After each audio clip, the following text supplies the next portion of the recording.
Hey guys, and welcome back to Let's Build Erebor.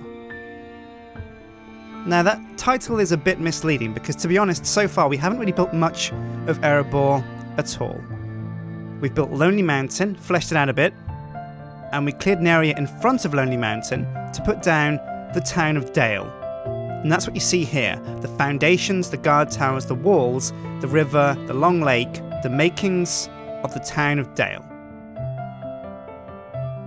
Now, we split up the town into different quadrants, and this episode we're going to be focusing on building the foundations of the rich residential area.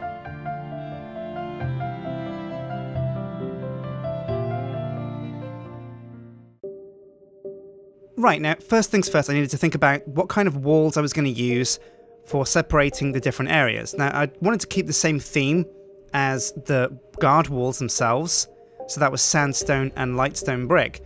But they couldn't be as thick as the main walls, because those are about 6 or 7 blocks thick. These things could only be 1 or 2 blocks thick at most. So what I went for was a kind of wireframe of lightstone brick, and behind it a layer of sandstone.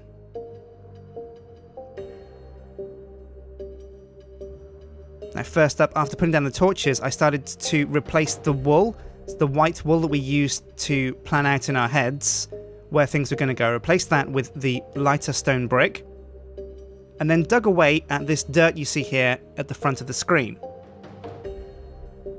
Now what I want to do, as well as going up at the rich residential area, I also want to go down. So that area that I've cleared out is going to become a large pit, and you see me there clearing out a large square hole with world edit.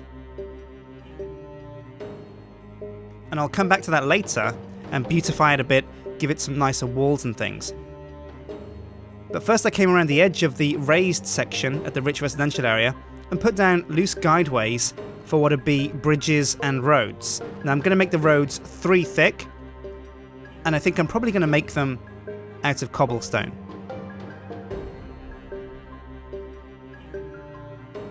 Now I toyed around with a few ideas for the designs of the walls themselves, but nothing quite looked right. Everything looked too flat. Even steps. So what I decided was to go in one and build a layer of sandstone behind the wireframe. Then kind of emboss the edges of that sandstone with etched sandstone and sandstone steps. I then used cobblestone half blocks to begin the road, parallel to the walls there, and started to build a bridge over this large kind of ditch we dug, which is going to house some less expensive houses down there. Perhaps even that might even be an expansion of the trade district down there, where they can put all that kind of foundry and dwarven kind of smithy buildings that they want to keep out of the way of the general populace. But once the ditch was dug, it was time to extend the wireframe of lightstone brick into that ditch and complete it by going around the edges. And again, the pattern I used at the rich district walls is the pattern I'm going to use throughout the whole city. Whereas there might be peasant areas, you know, lower economy housing, kind of slum districts, they're not going to be that cheap.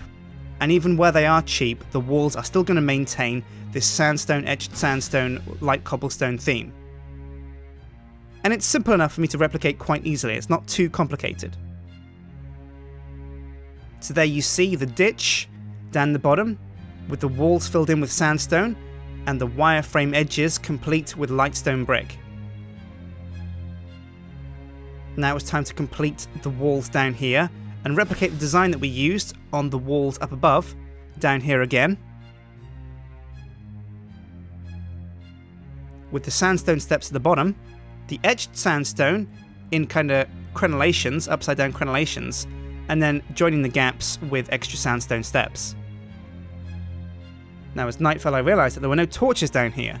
I toyed around with how I was going to put torches in the wall, but eventually stopped and thought I'd come back to that in a bit once I'd finished the wall. And then instead of having kind of fancy stone outcroppings to put the torches on, I just figured I'd put torches on the bare wall but keep them evenly spaced. And I did that also with the walls up above, you see there too. I then replaced the floor down at the bottom with cobblestone, because I think cobblestone is probably going to be what we're going to floor most of the town of Dale with. Then I came over to this bridge section and marked out evenly spaced plots for pillars and started to build down from the top of the bridge with lightstone brick steps and sandstone steps. Now I wanted to make sure that areas maintained the kind of sandstone that I put in the walls and the outer walls, because it could be very easy to just build these pillars out of pure stone brick, but it wouldn't quite look right considering how much stone brick we'd used around the rest of the city. So once I had the design sorted and fixed on the far right pillar and put the torches in, I replicated that exact same design on the other two pillars here, but I left space on the pillar on the right bare because I wasn't sure what I was going to do with that since it came so close to the wall. I then dug into the mud even more, put down some cobblestone ground, and extended the road out along the left of this ditch, filling it in with the cobblestone half blocks and the cobblestone steps. And then I came around to the edge of the bridge and started to think about how I was going to have that interact with the road itself. Now what I wanted to do was have it arch over the road so that if you're on the road beneath, you can go underneath the bridge, but also have stairs that come down and join up with that road.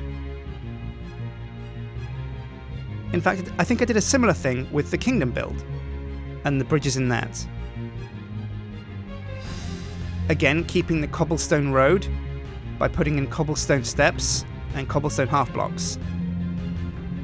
And then finishing up the road here on top of the bridge with the cobblestone half blocks, and keeping the theme going, dragging it around the raised area at the rich residential area.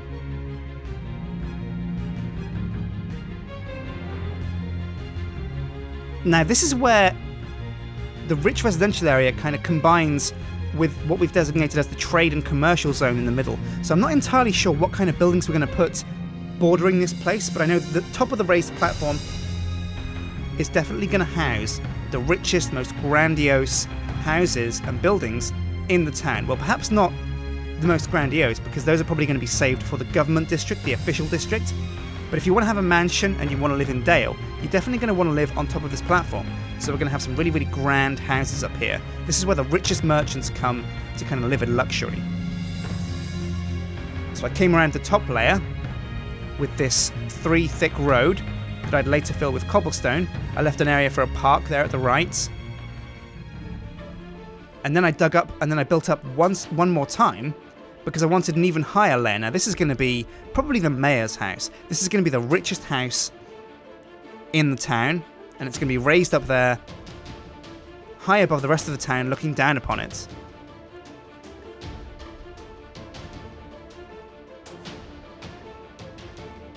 And again, I'd created a lot of extra walls, and those had to be filled in with this sandstone, etched sandstone, and sandstone step pattern. So I went about doing that. Now in areas where the walls were too short to fit the pattern, I just had to improvise and kind of install a cut down version. I had to add stairs going up to the top level of this kind of layer cake design we have going on in the rich residential area. And then finished up the wall design with the sandstone around the top layer of the cake. Adding another road at the top because, well, even the house up here is going to need a way to connect to the rest of the city. And then filling in the road with cobblestone half blocks. And capping it off with lightstone bricks. And there we go. That has been this episode of Let's Build, and we've kind of finished the foundations for the rich district bordering on the trade area. Now, as you can see by the white wool, we've got a lot more to do, we've got a lot more to plan out. And it's tempting next episode to jump right into the rich housing, but before we actually get into building the buildings of the zone, I really want to finish the roads and bridges, because I want to have sewers, underground catacombs, all kinds of tunnels and raised zones, hanging gardens. This is really going to be a lush city that's going to look really impressive to anybody that wants to come and pay a visit. I mean, it's not like a gritty medieval kingdom with slums and kind of cobblestone everywhere. This is a really grand Lord of the Rings style city. And I want people to know that when they see the city and come and pay it a visit. I want them to know that they're in a really kind of swish area, that everything is really nice. Even the low quality housing, even the poor people live in style in Dale. So, I've been Sjin, and this has been Let's Build Erebor, where we've finished the foundations for the raised, rich residential area. Next episode, I think we'll probably touch on maybe the trade district or government district, or perhaps both. I'll see if we can get both areas roaded and foundations put in.